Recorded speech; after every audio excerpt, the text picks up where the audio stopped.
Hello, readers by eyes and by ears. This is Mari Chen, and welcome back to my channel. I'm going to say 好久不见, even though for you guys it has not been long time no see because I recorded as much as I could before I took my week break. So it basically has not been a break for you all, but it has been a break for me. So long time no see. Anyway, I am back. And we are starting with the reading of Ballad of Sword and Wine, Volume 6, also known as Tang Jiu by Tang Jiu Qing.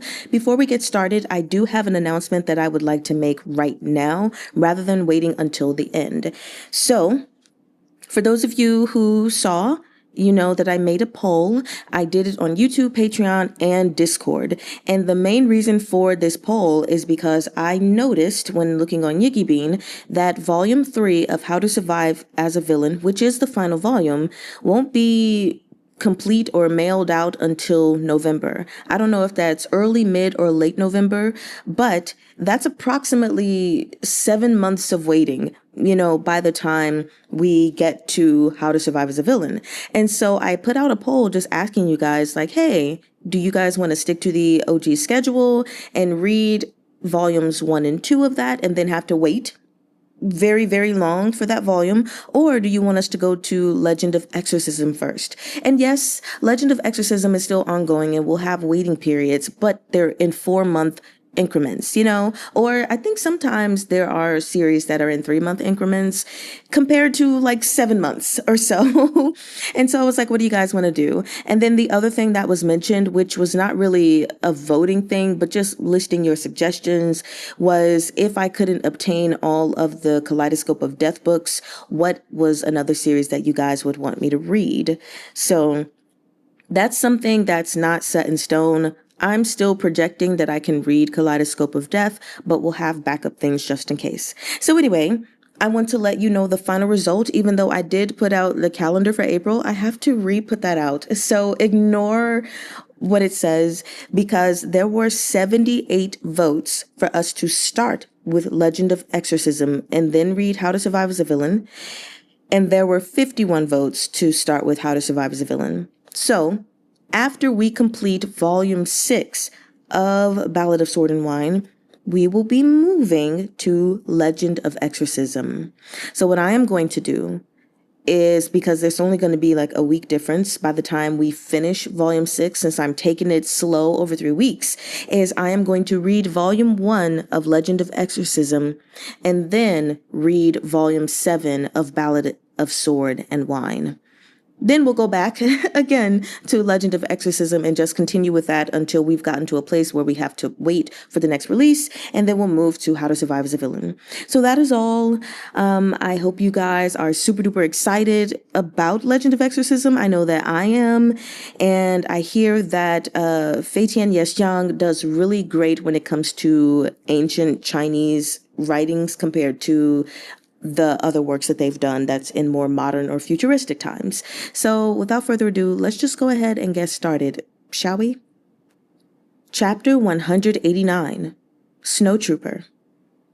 Zhao Hui thought Qi Juyin had brought reinforcements from Qidong, but when he looked behind her, he saw only a few dozen personal guards. Troops, Marshal? I'm not here to fight the battle for you, Qi Juyin said, wrapping a strip of cloth around her right hand to keep the hilt of her blade from slipping when it was soaked with blood. But to use you to fight the battle. Starting now, you and your pal here are demoted. I'll be taking over the post of First Sand Camp's commanding general. Zhao Hui wasn't the only one stunned by this statement. Guo Weili froze for a moment before crying. No way. Qidong and Li Bei had always been friendly. During the 4th year of Xiande, they had joined forces to intercept the advance of the Biansha horsemen and recover the 6 prefectures of Zhongbo. Even so, when it came to commanding the troops, each kept to their own. Never before had they stepped into each other's territory like this. They might address Qi Juyin as Grand Marshal, but that didn't mean they were willing to heed her orders. Qi Wei fished an authority token from the pouch at his waist and tossed it at Guo Weili. The general caught it and turned it over. It was Xiao Jiming's own token. The boarders had already destroyed all the battlements on the southeast wall. Single branch cannons took their place at the crenels. Although they were called cannons, they were closer to trebuchets, with a leather sling for loading rocks set on a long pole and launched manually. Mari note, a trebuchet is a powerful medieval siege engine, or like a catapult, that uses a counterweight and a long swinging arm to hurl heavy projectiles, such as stones, fire pots, or diseased carcasses, over long distances, often exceeding 300 meters. They were much less powerful than the catapults Hassan had brought. The infantry at the front of the Biansha ranks hoisted their iron shields. Now that they were at risk of being smashed by falling rocks, they had no choice but to slow their advance. Qi Juyin had already drawn her blade and set off toward the walls. Zhao Hui followed, taking long strides to catch up. First Sand Camp only has 8,000 men. We're looking at 10,000 horsemen out there. Are you here to help us hold the camp until reinforcements arrive? But now that Second Sand Camp's fallen, it'll be the day after tomorrow at the earliest before we can expect reinforcements. Until then, what are you nagging me about, Grandma? The walls of this camp are as thick as 8 horses. Even if we lose the baffles, they can't breach the walls. They have plenty of kerosene. Catching sight of the mounted crossbow, she continued with delight. And even 2 mounted crossbows forged by our Qidong. We don't have enough heavy bolts. Seeing that Qi Juyin meant to ride out of the fortress, Zhao Hui spoke more rapidly. We can't get back the bolts we've shot, and the reserves won't last until tomorrow. Marshal, what are you unsheathing Banisher for? Head up the wall and give us your orders. We can fight. Qi Juyin hoisted her blade and leveled her gaze at the man blocking her way. Hassan's 10,000 men are dragging along siege weapons they've never used before. To maintain the speed of their advance, he must have cut down on the rations they're carrying. He can't fight a protracted battle. As long as you have the patience, you can wait behind the walls until he retreats. She took a few steps back and raised her voice. But miss the opportunity tonight, and you will not have another like it. Hassan regards your people as a whetstone. He intends to sharpen his new recruits on the prestige of Li Bei's iron wall. Stop being silly, gentlemen. Your so-called iron wall is merely a fig leaf. How can you call yourselves an armored cavalry if you're sticking your asses in the air like this for a beating? Guo Weili clenched the token in his fist. Zhao Hui could feel the tension in the air. Qi Juyin pointed at the southeastern gate and turned to Guo Weili, eyes gleaming with madness. Don't you want to go out there and have some fun with me? On the battlefields of the south, the one Hassan had faced most often was Lu Guangbai. The Bianjuan commandery garrison troops were like a stubborn rock blocking the opening in the Zhou Empire's fence, unwilling to budge regardless of the Biansha horsemen's torrent of attacks. Despite this, Hassan was more familiar with the name Qi Juyin. He had met her in the battlefield that had made her windstorm through the scorching plains. Hassan was of the mind that Qi Juyin was 2 different people. Her style when she assumed command from the rear was completely different than when she personally mounted her horse and took her blade in hand. She switched with ease between the role of the Grand Marshal who oversaw the battle from the rear and the commanding general who rode out with the troops. She also differed from the calm and steady Lu Guangbai in this. She adjusted nimbly to changing circumstances and would bring down her opponents using whatever was at her disposal. How else could she have achieved the feat of burning down the 13 camps of Biansha? She was adaptable, and that made her dangerous. The fortress gate was shut tight. As the barrage of rocks hurtled from the battlements tapered off, the iron shields of Biansha pressed forward within 500 paces. Their iron shields now not only protected their bodies, but also the battering ram they'd rolled up to the gate. This type of siege engine was specifically designed for breaking fortresses. It looked like a wagon equipped with a huge tree trunk. Once they got close enough, the soldiers would use it to ram down the camp gate. Hassan's horsemen were chafing at the bit. They were made up of scorpions with iron hammers and elite squads with scimitars. Should the need arise, the scorpions could switch to scimitars as well. Hassan was a patient man, but he didn't plan to let First Sand Camp stall for time. He'd ram the camp gate open, then set his cavalry loose to slaughter what remained of Li Bei's soldiers within. The iron shields did their job. Under their shelter, The Biansha infantry gradually quickened their pace, keeping the battering ram from harm. When they reached the camp gates, dozens of them exerted themselves to slam the wooden trunk against the gate, sending a shower of dust down over their heads.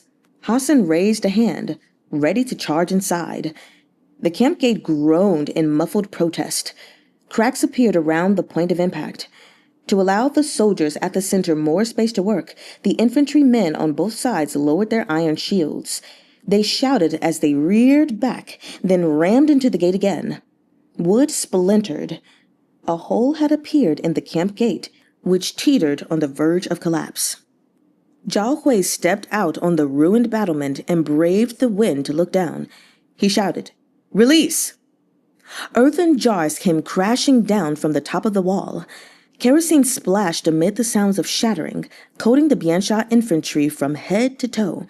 With a whoosh, flames sparked, then leapt onto the Biansha horsemen's bodies like a nest of venomous snakes. Their iron shields couldn't ward off fire. In no time, blood-curdling screams rose up from the attackers, and the smell of burning flesh permeated the air. The camp gate rumbled as it was hoisted up to reveal a row of war horses carrying soldiers in the heavy armor of the Libe armored cavalry. Tang Jiu Qing, lightly armored, gripped Banisher as she charged like a meteor into the enemy forces, trailing hot puffs of breath from her steed. The thunderous hooves of the armored cavalry reverberated through the snow. They followed Tang Jiu Qing and trampled the iron shields before the gates. It was as if this army had risen from the ashes as they swept like a violent gale toward the Biansha horsemen waiting beyond the infantry. The scimitar-wielding elites promptly fell back, while the scorpions sat firmly on their battle steeds. At Hassan's whistled signal, they squared their shoulders and prepared to charge the enemy head-on. These same hammers that had taught the Libe armored cavalry their harshest lesson yet would smash the helmets of their adversary into a pulp tonight. Zhao Hui stood at the top of the wall overlooking the battlefield, his chest heaving as he watched. Braving the wind, a scorpion lifted his hammer and swung it at an armored cavalryman's head, yet before it could connect, the sharp point of a blade thrust in from the side. Both hands gripping the hilt, Tang Jiu Qing used the forward momentum of her battle steed to deflect the hammer and send the scorpion flying off his mount. As the man hit the ground, Libe's heavy armored cavalry reined their horses around and retreated. They were deft in their withdrawal and methodical as they scattered. Hassan heard the sound of more hooves behind that heavy armor even before he saw a blade-brandishing light cavalry ride forward to take up the space they left. No, not light cavalry. They were the Libe armored cavalry, without their iron wall. Guo Weili had never felt this light before. He concentrated all the pent-up frustrations of recent days into both hands and bellowed until he was hoarse as he raced ahead. The first strike of his long sword cleaved down on the nearest scorpion. As blood spattered over the snow, he had already charged to the very front, that familiar heat returning to his palms at last. Guo Weili was so overcome with emotion his hands were trembling. "Damn," he panted, almost on the verge of tears as he shouted, "Marshal, that felt amazing!" Even Zhao Hui felt his eyes prickle with tears at the shout. Tang Jiu Qing burst into hearty laughter. Her battle steed reared, and she lifted Banisher high and brought it down on another scorpion as the horse's front hooves landed back on the ground. Was the Libe armored cavalry no longer the Libe armored cavalry when they took off their heavy armor? Perhaps so. But that was the Xiao clan's Libe armored cavalry, not Tang Jiu Qing's Libe armored cavalry. These men had retreated again and again in defeat on the snowy plains of the north, and one of the reasons was their inability to match the speed of the Biansha ponies. But now, Hassan's horsemen would have to come to the Libe armored cavalry if they wanted to attack Libe's front. After driving a hole through that scorpion, Guo Weili no longer feared the iron hammers. Without his heavy armor on, the scorpion's swinging hammers were noticeably sluggish. What was more, the scorpions had a weakness of their own. In order to maintain their speed, they hadn't donned any armor. The moment they lost the advantage of the iron hammers, their blood would run under Libe's long swords. Qi Yin huffed out warm air as she stared down Hassan. Even at such a distance, far across the blood-spattered battlefield, the glare she speared him was no less vicious. The scorpions and their hammers were valuable assets. Hassan couldn't afford to lose them all here. Yet if he gave the command for them to retreat, Qi Yin would follow suit and have Guo Weili change into heavy armor. Although she appeared reactive, she was, in fact, the proactive player who had the upper hand tonight. There was no need for her to give chase.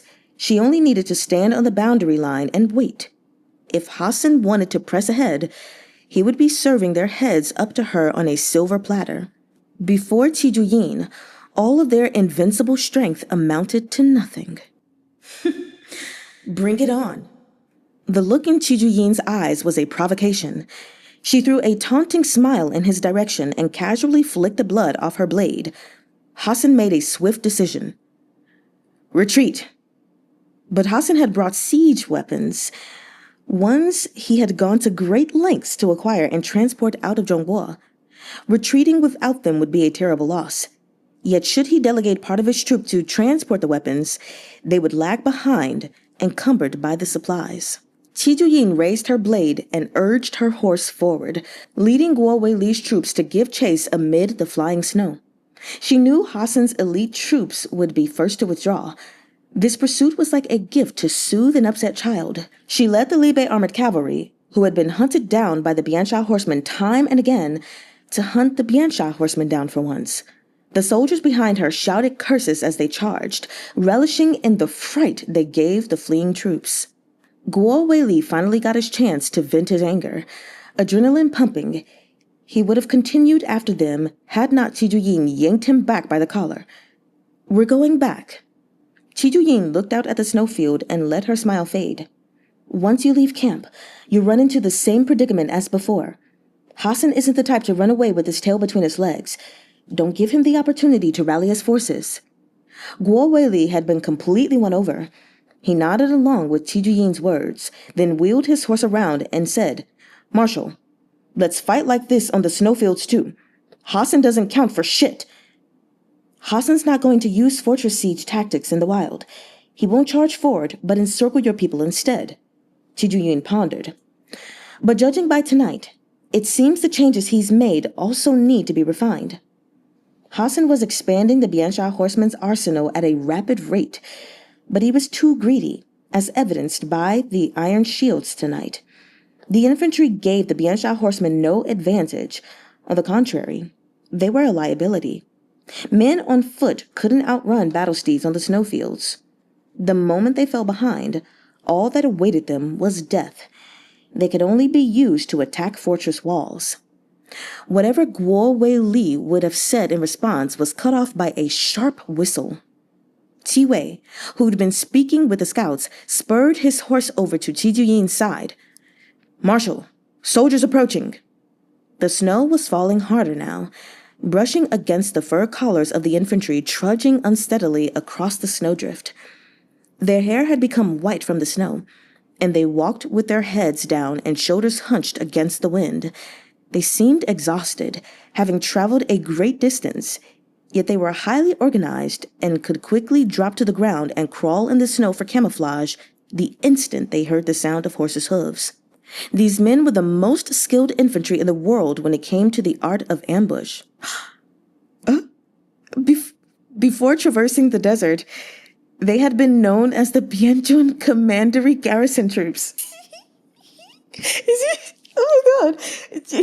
Qi Yin dismounted. I'm so sorry, I'm so excited.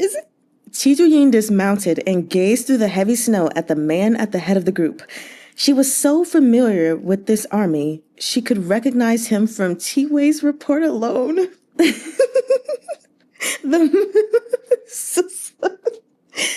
The man tugged down the strip of cloth covering his stubbled jaw and stood gasping for breath. He'd been gone so long, the sight of him was like a vision from a past lifetime. He smiled a little and said wearily, Marshal, the reinforcements have arrived. It was the deserter, Lu Guangbai. Oh my gosh. Sir, where have you been? Oh my gosh. Oh my gosh. Ooh, I'm so sorry, y'all. I just turned the page and there's a picture. Y'all, why is he so fine? Oh my gosh. Let's continue. Chapter 190. Night Talk. The Bianjuan Commandery garrison troops filed into First Sand Camp. They gathered around the bonfire, stripped off the face cloths they'd used as protection from the wind and snow, and wolfed down their food. As Qi Juyin unfastened Banisher from her belt, she noticed their spears were not the same as before. She took a seat and passed a cup of hot tea to Lu Guangbai. Lu Guangbai looked down into the cup in silence for a long time. His lordship the prince. Sipping her own tea, Qi Juyin hummed an affirmation. How are Jiming and Se'an? Not well. Qi Juyin deftly cut herself a slice of roast meat with a dagger and popped it into her mouth. Jiming can no longer ride after falling from his horse. He has to oversee the war from the homeland, a tremendous disadvantage when facing Hassan. Se'an received serious injuries when he chased Hassan to recover his lordship. The battlefront in the north is in desperate need of a commander. Li Bei is on the brink of a crisis. I'll head to the homeland with you, Marshal. Lu Guangbai looked at Qi Juyin. I discovered the Biansha horseman's weakness while traversing the desert. There are a few things that can only be discussed in the presence of both you and Jiming. What if you're a spy? Qi Juyin wiped her fingers. This is Li Bei, not Qidong. I'll hand these men over to Zhao Hui and have them remain in First Sand Camp as part of the garrison. Lu Guangbai gently placed his own spear at his feet. I can relieve myself of my troops and armor and let you escort me back to the homeland. Qi Juyin jabbed the dagger back into her belt. Staring into the blazing flames, she said, I'll be heading back tomorrow. You can come along. When dawn broke the following day, Qi Juyin set out with Lu Guangbai for the Li Bei homeland. 2 days later, they arrived in the dead of night. Xiao Jiming didn't alert anyone. He stood at the bottom of the steps to receive them personally. A light snow was falling when Lu Guangbai dismounted. He regarded Xiao Jiming with a gaze at once familiar and foreign. Qi Juyin tossed her riding crop to Qi Wei and gave Lu Guangbai's shoulder a pat as she walked up the stairs, a signal for him to follow her. Both looked back at Lu Guangbai, silently urging him to come along. Iron horse on river ice, Xiao Jiming. Wind storm through the scorching plains, Qi Juyin. Beacon smoke and rising sand, Lu Guangbai. They had chased one another throughout those years of their youth, all of them too shy to voice their own ambitions. Back then, it felt as though, no matter how much time passed, they would always stand in the shadow of their father's radiance. But the churning waves of time had toppled those walls that had sheltered them. Now, they finally reunited again amid the heavy snow. Lu Guangbai met their eyes and took a step forward on his journey home. He first paid respects to Xiao Fangshu, then followed Xiao Jiming and Qi Juyin into a remote courtyard. Xiao Jiming led them into a small room, warmed by an underfloor heating system until it was almost stifling. Qi Juyin shed her cloak and settled cross-legged on the floor.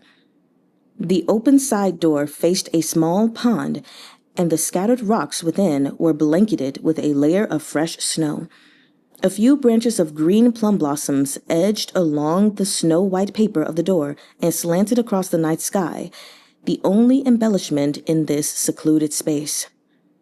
After a moment of silence, Lu Guangbai spoke. Half a year ago, I left the Bianjuan Commandery and headed east, into the desert. My goal was to wipe out the Qingshu tribe and take over their pastures so I could station my troops there as support for Bianjuan. I failed, so I was forced to go deeper into the desert. In the 5th month, I reached the eastern side of Gadal, where I saw Amur's granaries. It's just as we thought, said Qi Juyin. Amur's supply lines really do go through Zhongbua. Chopsticks in hand, she absent-mindedly took a few bites. Putting the granaries in the middle is the best option if the intent is to supply both the northern and southern battlefronts. Amur's farm fields are there too. Lu Guangbai curled his fingers around the teacup and looked up at them. He reclaimed the wastelands east of Gadal and had the Liaoying tribe farm the way we do while they send out their falcons to hunt. The Qingshu tribe down south is only there to distract Qidong. Amur has partitioned the land east of Gadal into its own undisturbed region. He carried out his farming experiment there, imitating our military field system, and is presently working on founding a new city. Xiao Jiming and Qi Juyin were both stunned. We must unify the lines of battle in the north and south, Lu Guangbai said slowly, and we have to convince Chudu to cease the infighting. Amur has grown into a behemoth. He wants to become the great king on both sides of the Chashu River. I have 3 objectives for this trip up north. Qi Juyin set down her chopsticks and paused for a moment. The first was to see the scorpions firsthand. The second was to evaluate whether the Libe armored cavalry can be salvaged, and the third was to persuade Jiming to make peace with Chudu. That's impossible, Xiao Jiming replied, his tone mild. Libe has its own supply lines now. We've just formed an alliance with Zhongbo to the south. A truce with Chudu would mean handing over all the advantages we have now. If Libe insists on making an enemy of Chudu, then Chudu will render no assistance to Libe, Qi Juyin said. We know the Empress Dowager is a stubborn old mule. I will never. Xiao Jiming's gaze on Qi Juyin was steady, his words resolute. Ever hand my younger brother over to them again, nor my wife, nor my son. No one will take them from me. Libe doesn't need Chudu's assistance. The Empress Dowager should look to the 8 great battalions to ensure her own safety. Xiao Jiming was rarely so blunt. His scholarly and refined appearance often made people forget he was the one who had established Libe's camps. Merely half a year ago, he had been the commander of all the northern battlefields. Worried they'd argue, Lu Guangbai began in a soothing tone. It's pointless. Qi Juyin sat up a little straighter and looked at Xiao Jiming. Xiao Jiming will not agree. Lu Guangbai sighed. Marshal. But I have to remind you that, before the unification of the battle lines, we are not in the same camp. Qi Juyin gestured to herself, then to Xiao Jiming. If our armies merge, whose command do we heed? Meanwhile, Libe has to stay on its toes in case Chudu sends its regards. If, and I mean if, Qi Juyin said mercilessly, the Libe armored cavalry should lose their commander again, who will assume responsibility for the northern front? Qi Juyin had long warned Libe about the danger of pinning their faith of the entire army on one person. Libe was an inflexible iron wall that padlocked its commanding generals to its camps. Zhao Hui had to bring along his 3 great battalions of Liuyang when he marched north, and Guo Weili had to take along his base camp troops when he marched south. The swapping of battle lines was both time-consuming and labor-intensive. And if the commanding general died in battle, the chances of launching a counterattack were almost nil. As a matter of fact, all the camps had experienced this problem in the earliest days, when Great Zhou first set up defenses at the frontier. Due to geographical constraints and varying rules of recruitment, the camps had all developed differently. The commanding general was the heart of the soldiers, and the soldiers were the limbs of their commanding general. If both parties were to have a flawless, wordless understanding of one another, they needed to work together for years or even decades. For this reason, it was a major taboo to change generals just before a battle. Qidong had been the first to realize this problem. They were not like Libe, who faced the open grasslands and the treacherous marshes. They had Tianfei Watchtower and Suotian Pass on both sides to shield them. As long as they could maintain the defense of their one and only opening, Bianzhun, they could rest easy.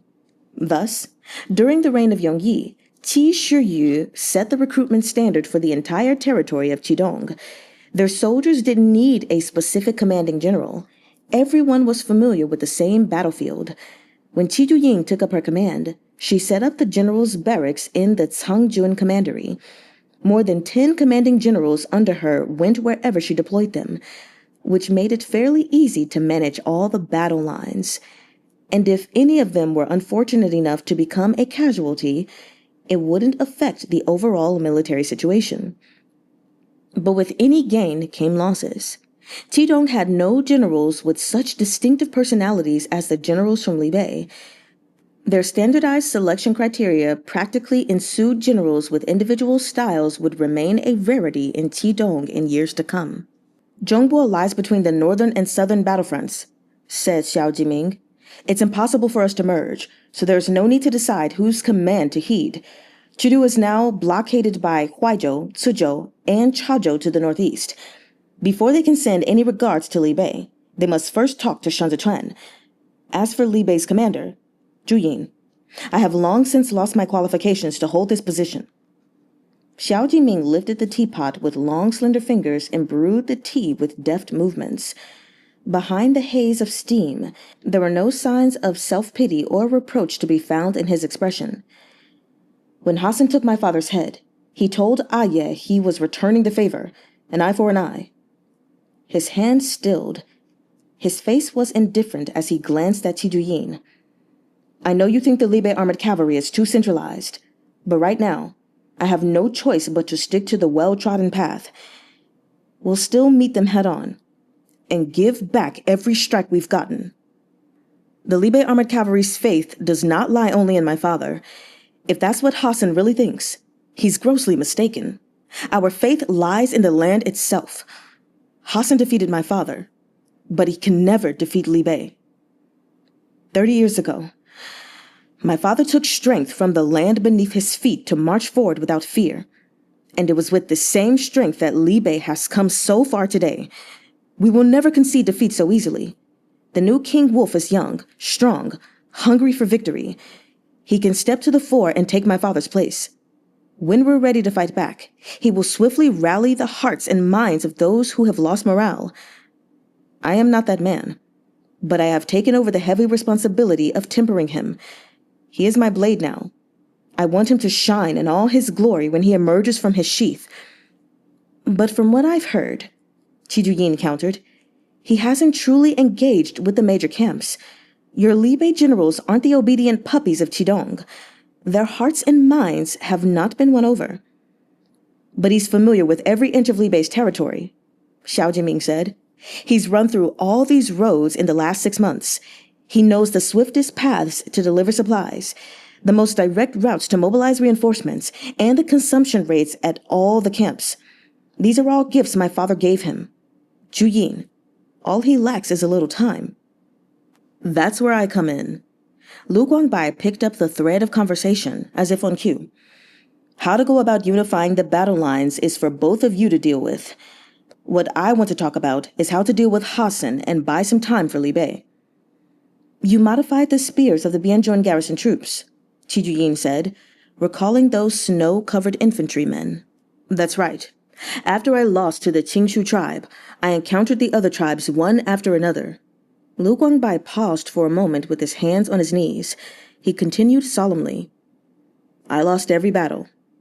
Ah. Qi Juyin racked her brain to console him. That must have weighed heavy. What's more, I was fighting on an empty stomach. I scurried between tribes, fighting for our daily meals. But we kept trading blows, and it was from these skirmishes that I discovered the horseman's weakness. Lu Guangbai turned and retrieved the spear behind him, laying it across his knees. He unwound the strip of cloth covering it to reveal the body of the spear within. You increased the length of the spearhead, Xiao Jiming measured with his outspread fingers. But isn't this a tad too long? You added barbs. Qi Juyin examined it. How did you secure them? Lu Guangbai swatted their hands away and caressed the spear like it was his most prized possession. I'm an infantryman. When we fought battles with the Biansha horsemen back in Bianzhong, we relied on the terrain to set our ambushes, but there are only sand dunes in the desert. We had none of our previous advantages. I was forced to confront the horsemen head-on. At first, I just wanted to put some distance between us and the enemy to give us time to make our escape, so I lengthened the haft of the spear. But the spears were too long. It made it hard to hold our bearing when brandishing it. and hard to maneuver in combat.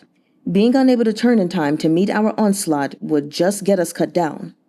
Lu Guangbai had realized that the horsemen were circling around their flanks to avoid the spearheads at the front of their formation. So I shortened the haft again, but increased the length of the spearhead. Lu Guangbai looked at both of them and smiled. As long as the battle formation is organized so the spearheads face outward on all four sides, it's a mobile battering ram. If they charge in at high speed, my soldiers can stab them off their horses. The unusually long head of the spear also makes it impossible for them to wrest it away from the other end. Once they're hit, they're unlikely to survive. Xiao Jiming and Qi Juyin sank deep in thought. But the horsemen were quick to react, Lu Guangbai continued. They no longer attacked head-on, but encircled me instead. This felt like fishing, so I took the pike daggers I'd recovered during our battle and secured them perpendicular to the spearheads with some hemp rope. Even if we didn't stab them cleanly, we could use the barbs to drag them off their horses. But hemp rope wears out easily, which is why I'll have to borrow money from you two to forge barbs into this batch of spears. What money? This subject was guaranteed to set Qi Juyin off. I'm a grand marshal, but all I have to my name is a shitload of debt. I even cut the rouge expenses of my father's concubines to help pay it off. Don't talk to me about money unless you want a beatdown. Lu Guangbai turned to Xiao Jiming. Our Li Bei, Xiao Jiming faltered. Shen Zichuan is at home now too. Maybe you can discuss it with him. Lu Guangbai rewrapped the spear. He made as if to ask, then hesitated. Eventually he asked, Why is he here? Didn't he used to play for a different side? The world has gone mad, Qi Juyin said. Haven't you heard? Shen Zichuan is now the tiger of Zhongbo. He has a close, mutually beneficial relationship with Li Bei up north, and steers the ship that is the Yan clan of Hezhou down south. He's erected a wall around himself northeast of Chudu. Basically, you can sum him up in one word. Which is? Rich, Xiao Jiming said. Qi Juyin put in. Zhongbo sits between the north and south. The issues we're discussing now all come back to Shen Zichuan. We can't skirt around him. Besides, the so-called unification of battle lines will also require effort on Zhongbo's part. Now's a good time to cut off Amur's supply line there. We can discuss more in depth tonight. He'll be here with his advisor. Xiao Jiming sipped his tea. I just have one question. Qi Juyin rotated her teacup between her palms. What exactly did Li Bei use to convince him?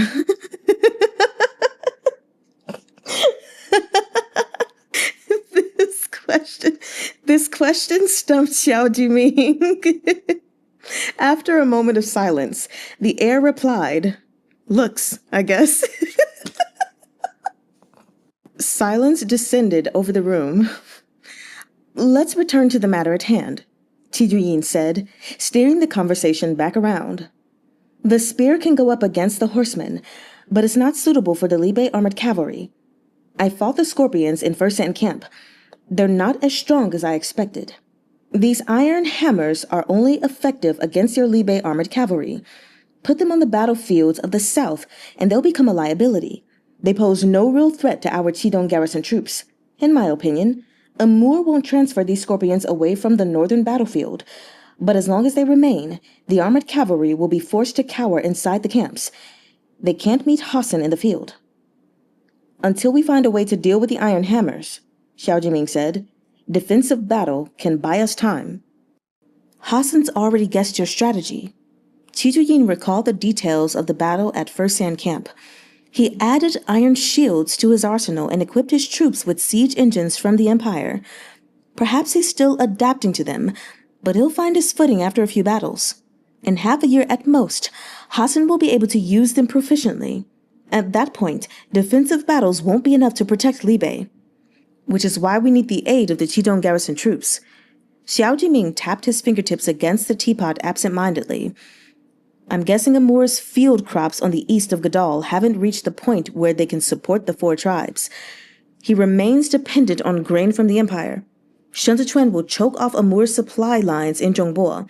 All the Qidong garrison troops need to do is march out of Bianjuan and attack the Qingshu tribe. Increasing the pressure on Amur in the south will suffice.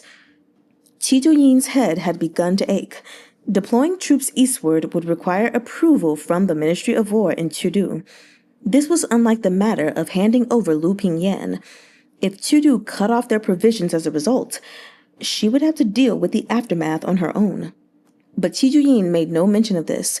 She merely nodded to show she'd heard. The next day, Xiao Chuye received Meng in the courtyard.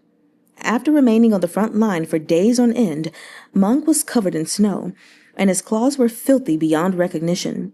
Xiao Chuye allowed him to perch on his arm and cleaned up his feathers and talons. In the midst of this activity, Gu Jin entered the courtyard and spoke a few soft words. Xiao Chuye looked back and saw Lu Guangbai standing in the lightly falling snow. Lu Guangbai had just kowtowed to his father, Lu Pingyan. Instead of heading inside to warm up, he sat beneath the eaves and waited as Xiao Chuye approached. He couldn't help but exclaim, "You brat! Did you grow taller again in the past 6 months?" At this age, Xiao Chuye released Meng and settled at Lu Guangbai's side to loosen his arm guard. "I won't be growing any taller." Lu Guangbai sat looking at him, allowing the snow to cover his shoulders. "But you will become stronger still." Xiao Chuye stroked the arm guard and said nothing. "Su'an, let me tell you a few things." Lu Guangbai no longer called him Aye, but addressed Xiao Chuye by his courtesy name. Xiao Chuye was not a wolf pup anymore. He could sit at the same table as Lu Guangbai, not just as a little brother, but as an equal. Lu Guangbai looked out into the courtyard. "You know of your brother's past, but you don't know of the marshals. During the early years in Qidong, the Qi clan had no heir of lawful birth. Qi Shiyu looked for a capable youth among his sons of common birth to no avail. It was around this time that the marshal declared she wanted to become a general. Qi Shiyu took it as a joke, as did I. I thought there was no way a common woman could wield a sword. It was enough that she could hold an embroidery needle. But she was so insistent that Qi Shiyu put her in the Tang Jiu Commandery garrison troops, right under his nose. Qi Zhuyin had thrown herself into her training with great enthusiasm, but she quickly saw the futility in it. She didn't fit in. No one was willing to accept her, much less take orders from her. The soldiers were polite with her only on account of Qi Shiyu. She insisted on being transferred to the Bianjuan Commandery. Lu Guangbai continued. Qi Shiyu entrusted her to my father, but she wasn't one to do as she was told. At that time, my brothers were still at home, and I had no desire to become a general. Once she arrived, I thought at least I'd no longer come in last place. Who'd have guessed she was so tough she'd leave us all in the dust? Qi Zhuyin had summoned the patience normally required for embroidery to employ in her own training. She got used to the ridicule and knew what they said behind her back, but she never seemed to get angry. She remained in the Bianjuan Commandery. Lu Guangbai brushed snowflakes off his knees. Qi Shiyu let her be, so there she stayed. Lots of her fellow soldiers bullied her when we were in the desert. They yanked her by her ankles and told her to run back home. But all she said was, no. She crawled out of the yellow sands with her hands, feet, and even her teeth, suffering blows until she was bruised and battered all over. Back then, she looked like she would eat those people alive. But when Qi Zhuyin finally stood up on the sand dunes, she had burst into tears. She was on the verge of a breakdown as she shouted, "You pieces of shit!" She'd grabbed Lu Guangbai by the collar and questioned him over and over in anguish. "What part of me isn't good enough?" Lu Guangbai's past unease came rushing back to him as he continued. "I almost died of fright." "What happened after that?" Xiao Chuye asked. "Did Qi Shiyu take her back?" After that, she wiped her snot and tears and dragged her blade back to camp. Lu Guangbai chuckled along with Xiao Chuye, but his laughter was followed by a sigh. After that, she attained a small military achievement. Going by the book, she should have been promoted to squad commander. My father promoted her, but no one was willing to serve under her command. She sat waiting for her men to report from dawn to dusk. Finally, she asked one of the soldiers why he was unwilling to follow her orders. The answer she got was, "Because you can't even lift an executioner's blade." The Bianjuan Commandery garrison troops did not use executioner's blades. Such blades were heavy and cumbersome. Few could truly carry such a thing onto the battlefield. However, Tang Jiu Qing believed it. From then on, she abandoned the slim saber she had previously used and switched to the executioner's blade. Honestly, it was ludicrous. I thought she was stupid back then. It was as if she couldn't understand that the reason everyone rejected her wasn't because she wasn't capable. It was because she was a woman. The words the world had uttered to her most often were, "It's a pity you're a girl." But Tang Jiu Qing herself had never shared this sentiment. To her mind, there was nothing bad about being Qi Shiyu's daughter. Just as there was nothing surprising in the fact that some people enjoyed embroidery and others enjoyed the battlefield. Lu Guangbai looked up at Xiao Chuye. Qi Shiyu eventually took her back, but she didn't give up when she returned to the Tangjuan Commandery. She tagged along beside Qi Shiyu's commanding generals and learned everything they knew. She'd already displayed a spectacular talent back then, but no one was willing to appreciate it until the battle that year. When all her brothers abandoned Qi Shiyu, no one else in the Tangjuan Commandery was willing to step forward and face the enemy. That night, Tang Jiu Qing rode across the commandery and knocked on countless doors, only to have them slammed in her face. Against all odds, she left Tangjuan Commandery and persuaded the various major garrison troops until her voice went hoarse, regardless of whether anyone took heed. Finally, she brought her father home, just as you did. That battle was the beginning of her rise to prominence. It propelled her into the public eye. When Chudu was unwilling to confer a noble rank or title upon her, many assumed she would be cowed. But Sa'an, I never again saw her cry in anguish the way she did that day in the desert. She matured quickly through all these trials and tribulations. Tang Jiu Qing assumed the position of Grand Marshal of Qidong's 5 commanderies, not because she was obligated to, but because she could. That's exactly where she belongs. She was born to be on the battlefield. The same goes for you, Lu Guangbai concluded. Alrighty, everyone, so that concludes the very short reading for today. Not gonna lie, it was kind of a sweet spot for me. I was like, this is a very comfortable short reading. Anyway, I don't have a lot of things to say, but let me just share my thoughts and maybe provide a tiny bit of recap. So, of course, when we start with the Snowtrooper chapter, we have Zhao Hui and Guo Wei Li are demoted, and Tang Jiu Qing is taking over at Jiming's behest. Is that the right word? Behest? That might not be the right word. At his command, basically. And of course, at first they're like, what? What's going on? She's like, I'm going to use you guys for a moment. And so we learn a little bit about Tang Jiu Qing. And basically, she's a very tactical fighter who could switch up. And as I was reading it, I was like, okay, so she's adaptable. And then boom, Tang Jiu Qing was like, she's adaptable. And I was like Hassan, which is why she is so dangerous in his eyes. So then, of course, we have Hassan. He's about to break through, or he and his army are about to break through this iron wall, right? But then the soldiers throw kerosene on a lot of them and light them on fire. And I was like, okay, let's go. I like this method. It's potentially something creative we could use for our well. Anyway, Story Jumper, I saw your comment about the well and the best possible death. Getting creative, putting my suggestions out there for the hurt that I was caused, that Sa'an was caused, that Jiming was caused, and that all of my listeners were caused. So just throwing that out there. So anyway, they're fighting and everything, and eventually, Hassan and his men, they don't want to, but it's like, we need to retreat, okay? And at first, they're like giving a little chase, but then Tang Jiu Qing is like, back up. We're not going to chase after him because then we're just going to be in the same situation, basically. So I found it interesting that like Guo Wei Li and so many other of the Li Bei armored cavalrymen felt liberated fighting without their heavy armor. They were a lot swifter in their movements and everything. And I was just like, huh. I remember a certain wolf cub, little Tsu'an, saying that they should remove their heavy armor.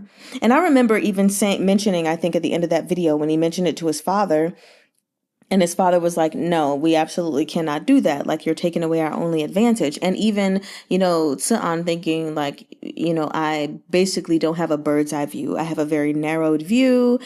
And I was just like, I don't know, though. I feel like you still might be going somewhere. Like, yes, you're taking away the only advantage, but also thinking about the advantages that could be gained if they remove this heavy armor.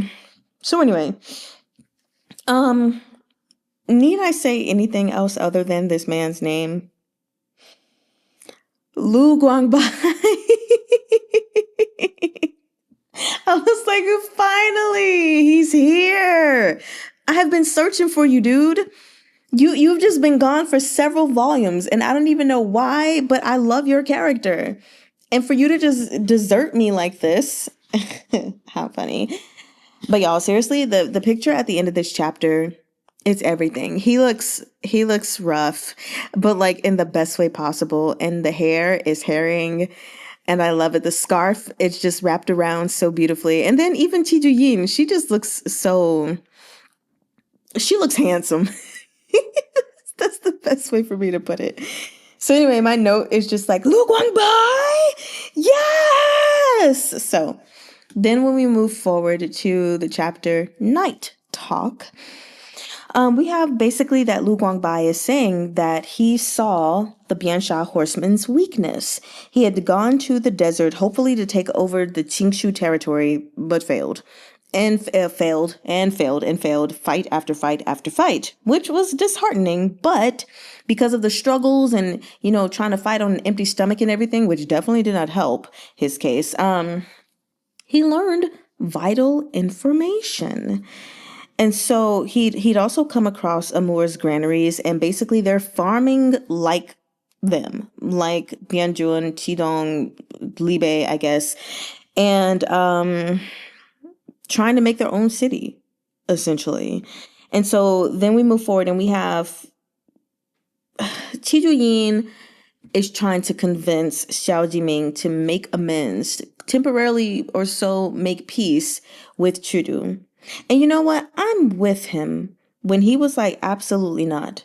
I'm not making peace with them. I'm not handing over a single family member to them. I'm not losing anyone. Basically, it's kind of like they just lost their father. They already don't have their mother. So now both Xiao Jiming and Xiao Cian do not have either of their parents. And I feel it. I just would not want to send any other family member. I'm not losing anyone. I don't care what it is. And that's the only way that they would be able to make peace, I fear. Someone would have to be sent. So I was with him 100%.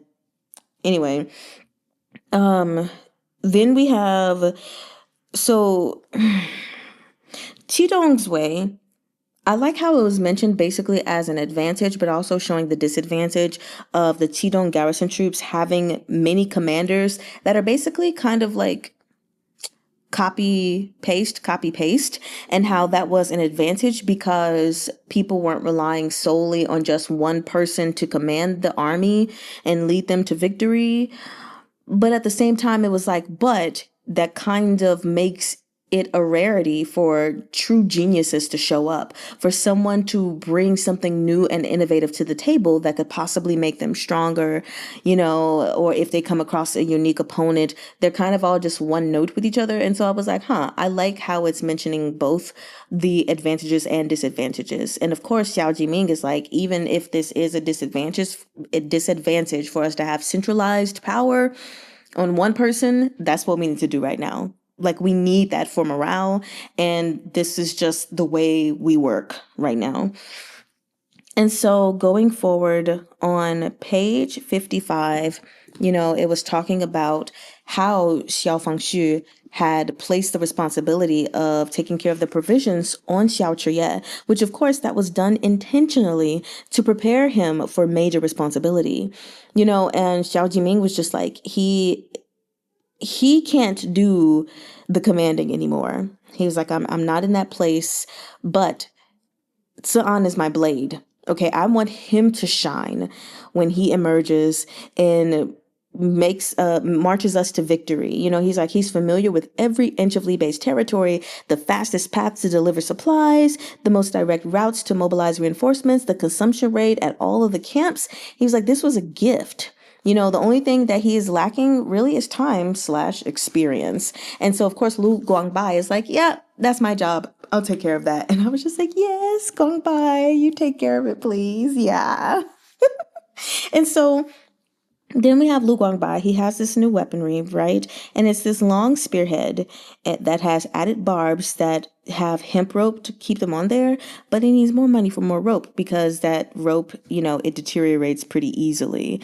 And so at first he's looking at Qi Jiyin like, money? And she's like, boy, I wish you would. Say money one more again. And then he's like, Jiming? And he's like, bruh, I'm dry.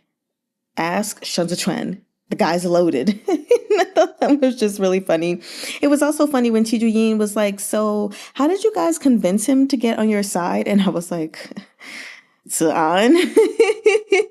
And so Jiming was just like, looks. Which is, he's not wrong. It's not the whole story, but he is not wrong in the slightest. So then moving forward, we just get a little bit about Qi Juyin's history.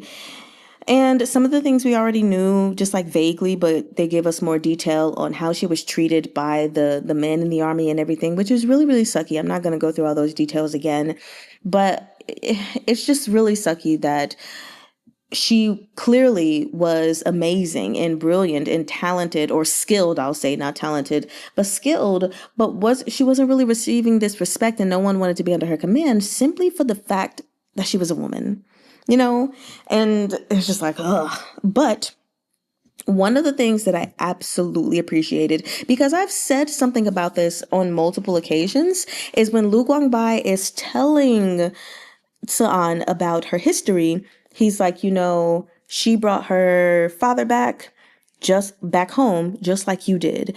And he's going and going and going. And he's like, on the battlefield and everything, this is exactly where she belongs. Being a grand marshal of the 5 commanderies, this is her battlefield. And he was like, it's the same for you. And I was just thinking about it because as we've been reading, especially in these later volumes, or not later volumes, I guess I'll say from volume 4 up until now, I've been greatly thinking and even saying a couple of times how I feel Xiao Chuye is mimicking certain things from her. But just like in passing, like when I think about their similarities. So first, we have what Lu Guangbai mentioned. Both of them brought their fathers back in different conditions, but nevertheless brought them back. I also thought about, because as soon as it was mentioned, I think it was mentioned concerning Amur or Hassan, and I was like, whew, if you only knew, when it came to her burning the provisions for the Bian Sha horsemen, I was like, yeah, Xiao Chuye did the exact same thing. It was just kept on the hush-hush.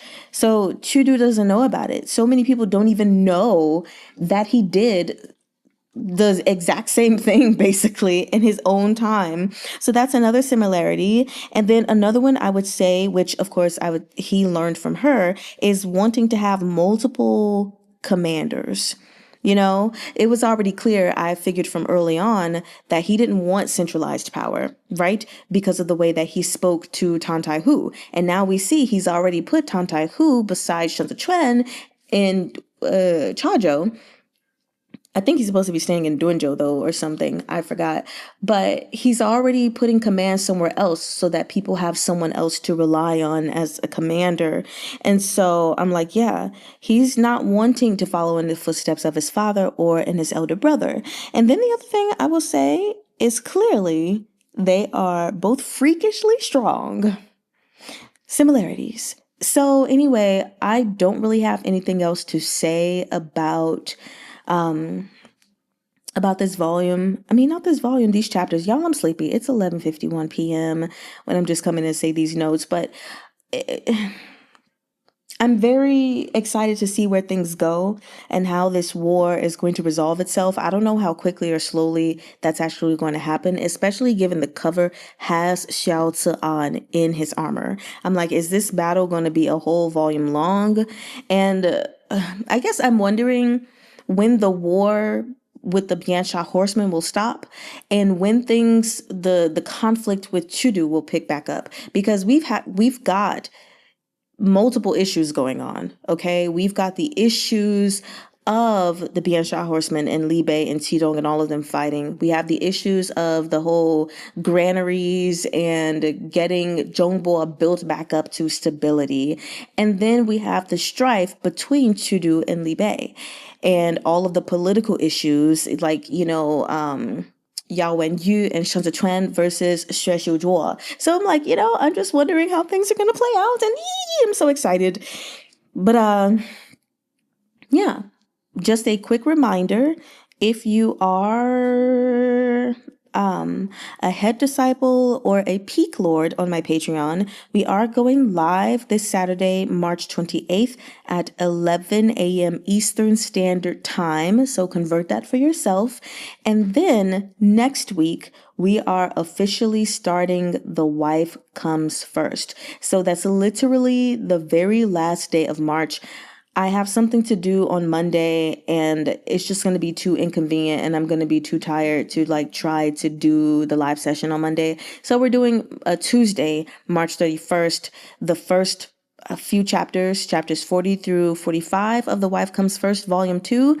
Again, we're not reading them together. We're reading them in our own time, but we're having a little chapter chat. That's going to be everyone from Patreon to YouTube.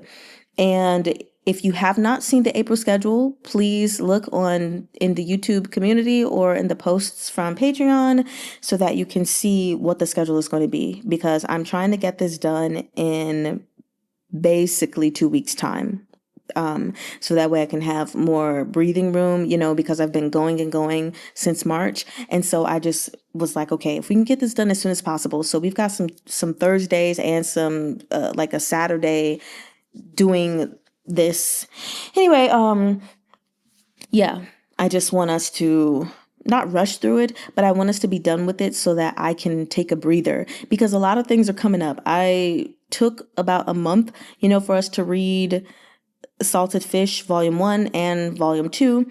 I don't want us to take a month to read this because I'm already reading QJJ, and then Copper Coins is coming out and we're starting another series. So it's just like, and I'm still also recording Salted Fish Volume 1. I guess now I'm going back and reading again to record these for the Head Disciple and Peak Lord tiers on my Patreon. So there's a lot going on. Anyway, yeah, I am super duper excited. I think that's all I have to say. I don't want to say anything else because I'd just be rambling. I'd love to hear you all's thoughts and reactions in the comment section. And again, just as a reminder, we are taking this volume very slowly. The goal is for us to finish this volume around April 11th. Yes, April 11th should be when we have our live reading the last 2 or 3 chapters, whatever it may be at that time. And then the week after that, we'll start Legend of Exorcism. So that's officially it. I hope you all have a wonderful day or night. I'm about to stop so that I can get my butt in the bed. Alrighty, well, I'm Neiman.